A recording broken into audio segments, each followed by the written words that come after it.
அனைவருக்கும் சிறந்த பரிசு சாரேகாமா கார்வான். போவே வா. நம்ம பார்வதிய கூட்டிட்டு நம்ம தர்மதுரையும் அவரோட அப்பாவும் கோயிலுக்கு போனாங்கல்ல. எல்லாம் முடிச்சிட்டு அங்க சாமி கும்பிட்டுட்டு தர்மதுரையும் அவங்க அப்பாவும் உட்காந்து பேசிட்டு இருக்காங்க. இந்த மாதிரி நம்ம பார்வதியா ஹாஸ்டல்ல கூட்டு போய் விடணும்னு எல்லாம் நினைச்சிட்டு இருக்காங்க. ஆனா நம்ம கூடயே வச்சுக்கணும், அவ குடும்பமே இல்லாம பாசமே இல்லாம வளர்ந்த பொண்ணு, நம்ம குடும்பத்துல ஒரு ஆளா பாசத்தை கொடுத்து அவளை வளர்க்கணும், நம்ம கூட வச்சுக்கணும் அப்படின்னு மாதிரி 2 பேரும் ஃபீல் பண்ணி பேசிட்டு இருக்காங்க. நம்ம பார்வதி சாமி கும்பிட போகணும் அப்படின்னு சொல்லிட்டு போயிருக்காங்க.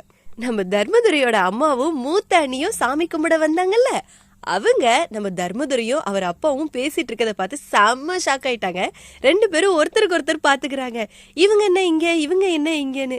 தர்மதுரையும் அப்பாவும் வசமா மாட்டிக்கிட்டாங்க. என்ன சொல்லி சமாளிக்க போறாங்களோ தெரியல. இவங்க தான் இப்படி மாட்டிக்கிட்டாங்கன்னு பார்த்தா இந்த பக்கம் பார்வதி மாமா அப்படின்னு ஆசையா கூப்பிடுறாங்க. யாருடா அந்த மாமானா வேற யாரு, நம்ம தர்மதுரையோட அண்ணா ராஜதுரை தான். அவரு என்னடானா செட்டப் ஃபேமிலியோட குடும்பமா சாமி கும்பிட்டு இருக்காரு. இதை பார்த்துட்டு நம்ம பார்வதி வேற என்ன இவர் இவங்க கூட சாமி கும்பிட்டுட்டு நின்றுட்டு இருக்காருன்னு இவங்களுக்கு ஷாக்கு.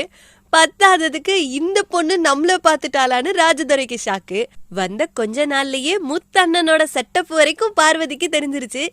ஆக மொத்தத்துல பெரிய சம்பவம் ஒண்ணு காத்துட்டு இருக்கு.